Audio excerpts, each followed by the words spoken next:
What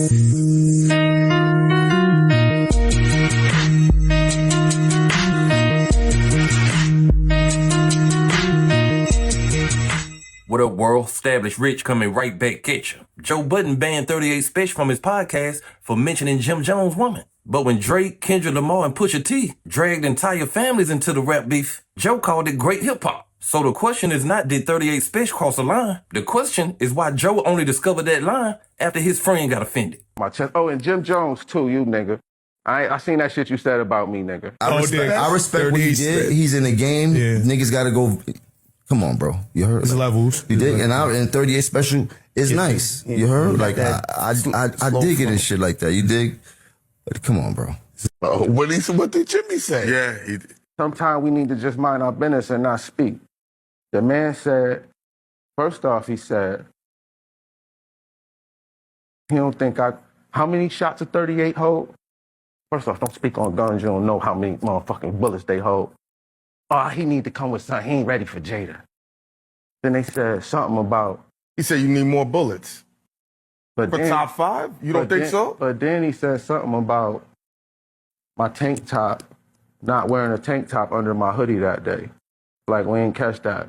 But then said, oh, you know, you can't, if your drip ain't right, you really can't battle me, especially if you not wearing tank tops under your hoodies and shit like that. Bro, we talking about bars, we ain't talking about drip, right? Mm-hmm. And here we go back to these old ass men talking about the wrong shit. I ain't talking about drip, nigga. We talking about houses and assets. Why is we talking about what a nigga wearing? What another man wearing? Or don't have on a tank top? That's a real question. These niggas are friends. You think that he's gonna go against Jadakiss? I didn't say go against Jada. You know what I'm saying? I didn't say go against Jada. So what was he supposed to do in your mind? Just mind his business, I ain't got nothing to do with it? Yeah. Why? That's my man. You my man. If somebody say, yo, if somebody say something about you, I'm not going to just let nobody say that. It's a difference between giving your opinion and being funny. All right? But I didn't see the piece. You ain't see it, so you ain't see it. Everybody else will agree that was just being funny. You know what I mean? Let me answer. But on some real shit, this is what I got to say about that. Jim, you ain't qualified to speak on this. This about niggas with balls. It's about niggas that know how to rap with balls. You've never been mentioned in that conversation. Nobody never said Jim Jones smoked everybody on the track. You ain't qualified to speak on this. This is for niggas that really know how to rap, that got balls. And we leave that like that. The history is not complicated. 38 Spesh was talking about Jadakiss. Jim Jones jumped into the conversation to defend Kiss. Once Jim Jones inserted himself, he became part of the rap beef. That don't mean every line Spesh used was smart. Bringing Chrissy Lampkin into a rap beef may have been a terrible decision. She was not rapping. She did not challenge 38 Spesh. And the personal shot gave everybody an excuse to stop discussing balls and start discussing whether he went too far. Joe Budden has every right to criticize that part. What he don't get to do is pretend this is some new moral standard that he's always been standing on. Because it's not. Joe has spent years celebrating rap battles where the music went far beyond the two rappers involved. I never responded. I ain't gonna front. I put Family Matters on or whatever that shit is. That shit is crazy. That record ends the rest of y'all. Bro, that song is crazy. That song, it does the job to the field. Family Matters is fire. Yo, it's aged well. Bro. It's aged well. Drake brought Kendrick Lamar's family and partner into Family Matters. Joe still praised the record. Hey, he got a daughter. What? Genius. I don't give a Drake got a daughter or not. It's how he is playing psychology games. Mm-hmm. It don't matter that Drake didn't have a daughter. What matters is you had a child that we didn't know about until somebody told us you had it. Mm-hmm. And you did try your best to keep that as low as possible. Mm-hmm. You had a few paternity tests. You made some people sign paperwork. You sent that girl to the fucking bodega and held somewhere to never be seen or heard from again. Mm-hmm. So to just people listening that don't really care about facts, you could have a daughter somewhere. Pusha T exposed Drake's child, mentioned the child's mother, and took a personal shot at Drake's close friend 40. Joe didn't ban Pusha T from the culture. He interviewed him. He analyzed the record. He treated it like a brutal rap war because that's what it was. So why is 38 Spesh being held to a different standard? Because Jim Jones is Joe's friend? That's a contradiction. When somebody else's family gets mentioned, Joe's a rap analyst. When his friend's wife gets mentioned, then he's security. I just told my young buck I'm gonna give him a deal if he bites you. You ain't got enough money to talk to me. You're not even allowed to be talking to me in any type of way like that. I'ma spare you. You heard you're joking me, but my young boy ain't gonna spare you. Niggas will walk you down ASAP. Don't get it confused, bro. Tonight we gonna walk him. Matter of fact, tonight we gonna. I told him I'm gonna give him a deal. Niggas will walk you down, bro. ASAP. It's already up. Green light is on your fucking Maka. We on you, bro. You shitting me? Jim Jones is saying that 38 Spesh is not important enough for him to battle. He gonna send his young boy to handle it. Hey, that's his right. But it also strengthened Spesh's argument that the established New York rap circle is trying to protect itself instead of answering him directly. Spesh challenged Kiss. Jim Jones jumped in. Fat Joe jumped in it. Now Joe Budden is using his media platform to announce that 38 Spesh is banned. At some point, it stops looking like one rapper responding to another rapper. It starts looking like an entire social club closing ranks. And this is why people are using the word gatekeeping. Joe Budden owns his podcast. He can invite or ban anybody he wants to. But ownership does not place your decisions above criticism. When you have one of the biggest hip-hop platforms in the world, publicly banning an independent artist sends a message far beyond your studio. It tells smaller platforms that booking this person may come with consequences. It tells artists that challenging certain people could cost them media access. And it tells the culture that the rules may change depending on who your opponent is. That is gatekeeping. Not because Joe banned him from the platform, but because he used the platform like punishment. Moment, especially for an underground act. Yeah, that's so he is supposed to go up there and relish in that. I'm not mad at that. Anticipation was too high to under-deliver. Okay. And I think the consensus is that he did under-deliver with this one. Two, I agree with Parks. I didn't think about the bot, but I did think about the BPM. If you dissing somebody, let's speed it up a little bit. Let's get some, it's adrenaline, it's the chakras, it's. But let me ask y'all a question. If you dissing somebody, regardless of what the BPMs are, if the lyrics is fire, does it really, really matter? It does. Yeah. The presentation matters. Yeah, it does. The beat is always going to matter. Yes. How it's received, and a lot of the consumers, the beat is a large part of that. We'll catch what you're saying at some other time. The beat is important. But that's their style. He slowed it down. That's my third point. Spesh is already on record saying, Jim Jones, you're not qualified to even speak in rapper conversations. Okay, then why are we dedicating, I'm sorry, 80%, 90% of a diss track toward Jim Jones? For me, that seems counterproductive if you're that dismissive of who he is. Agree. Which you said you were. Fourth, I'm totally against dissing Chrissy. 1,000%. 1,000. Yeah. Always. That's where it lost. That's where you get to bozo land. Yeah, that's where it for lost me. me. Like, what are you doing? That's where it lost me. Now, from his perspective, war is war. Nope. I just don't think that that's wise. I've been consistent in that.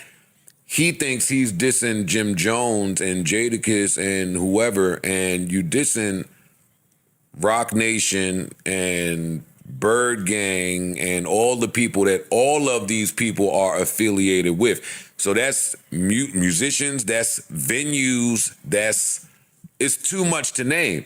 If you down to do that, see, I think he just doing some rapper shit, which is what I said, on some old school, hey, I came in the game thinking I could rap with everybody, let's rap, nigga, I'm better than you niggas. But that wasn't the game.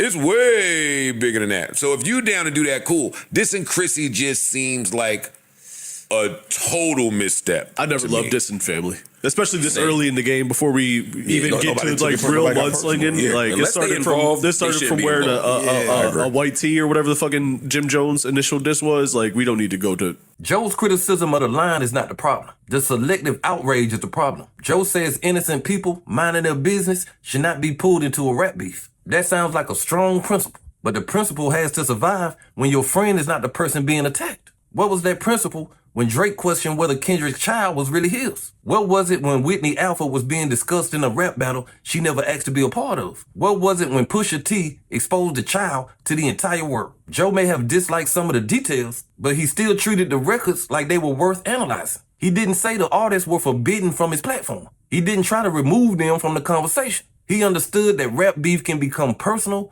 ugly, and uncomfortable. But now that the same ugliness has reached Jim Jones' house, Joe wants to install a new code of conduct. That ain't consistency. That is friendship dressed up like moral authority. And Joe should just say that. He protecting his friend. He should just say, Jim is my friend, I love Chrissy, and I do not want 38 Spesh on my platform after he said that line. I would respect the honesty. And again, if you really think you could rap and out-rap then do him, it. Rap his ass under the bus. Right. Like, yo, you that low-hanging... Yeah, I'm not a fan of that. I'm not a fan of this. But especially Chrissy, to me. Of that. I'm not a fan of dissing nobody's wife. Mm-hmm. But some people just are known for minding their business. Some people are known for the silence. Some people, the way they silent is so gangster. Yeah, you gotta respect it. Mm-hmm. What are you fucking doing, yo? You got a soul. Like, those people those people you don't involve in whatever side show you're doing. This is new era diss record, which is weird coming from Spesh, who's of age. You know what I'm saying? Like, going to the family and mudslinging is not like the cloth of rapper that he usually portrays. We lost the plot. Yeah. This started with him and Jadakiss, and now we on him and Jim Jones and his wife. Yeah, I ain't like it. We've left your lyrical ability now. Right. Now they judging your song making. You probably blackballed from a few things. It's probably a few events that you shouldn't attend now, for sure. And it's like, for what? For the fans' first impression from that diss track? Like, it ain't even like you did this and then followed with like a plan. Like, I don't understand what 38 Spesh is doing. Yes, he can rap. Yes, I like him. This is improper planning, improper strategy, and just this song is bad execution. This is letting the internet. This is letting the internet talk you into jumping off a bridge in a bad way. But I don't understand it. I don't. And I was trying to invite him up here to speak to 38 Spesh directly, but I ain't in the pig, the mudslinging. Once you do that, what you want me to do? I can't sit next to you. This is where Joe stopped covering the beef and became part of the beef. Once you publicly ban one side because of your relationship with the other side, you are no longer a neutral commentator. You are using media power to protect your friend. Again, Joe has a right to do whatever the hell he want to do, but the public has a right to call it what it is. The smarter move would have been to bring 38 Spesh on the platform and have a conversation with him directly. Ask him why Chrissy needed to be mentioned. Ask him whether rap being the blood sport means that there are absolutely no boundaries. Ask him if he would respect the same type of attack against somebody he loves. That would have been a real conversation. That would have allowed Joe to defend his principle while allowing 38 Spesh to discuss his record. Instead, Joe slammed the door shut. And closing the door makes 38 Spesh's argument look stronger. Now 38 can say he didn't just challenge Jadakiss and Jim Jones. He challenged a system that protects established artists when an outsider becomes too disrespectful. Joe may have thought he was punishing Spesh. He may have given him the perfect underdog story. And let me be clear about 38 Spesh. Joe's hypocrisy does not automatically make the Chrissy line brilliant. Spesh may have cost himself momentum by making the beef more personal than it needed to be. He had people discussing whether Jadakiss should accept his $500,000 battle offer. He had people discussing his Summer Jam performance. He had the culture debating on whether or not he really could go bar for bar with Jadakiss. Then he mentioned Chrissy and the entire conversation changed. That may have been a strategic mistake, but a bad line does not justify a bad standard. If family is off limits, then family has to be off limits for everybody. Drake, Kendrick, Pusha T, and 38 Spesh. Everybody. But if the culture is going to celebrate personal destruction when superstars do it, Joe cannot suddenly become the moral police when an independent artist does it. So I'm going to take y'all out like this. Joe Budden is not wrong for believing that 38 Spesh crossed the line. He is wrong for acting like that line has always existed in the same place. Joe praised records that involve partners, children, parents, and private family business. He understood that rap was a blood sport until somebody he cared about started bleeding. Then the rules changed. Then there's a double standard. And the ban is what makes it gatekeeping. Joe did not just say the record was wrong. He used his platform to say that the artist is no longer welcome. That's his right as an owner. But ownership reveals how you handle power. Do you use your platform to create difficult conversations? Or do you use it to punish people who disrespect your friends? 38 Spesh may never sit on the Joe Budden podcast. That don't mean Joe gets to remove him from hip-hop. If the gate's closed, Spesh has to keep building his own road around it. Because an independent artist cannot base his future on whether the people inside the club decide he has shown enough respect. Joe can control his podcast, but he cannot control the conversation forever. But hey, that's just my opinion. What's yours? Like, comment, subscribe. Establish Rich. I'll be back with another one. Peace.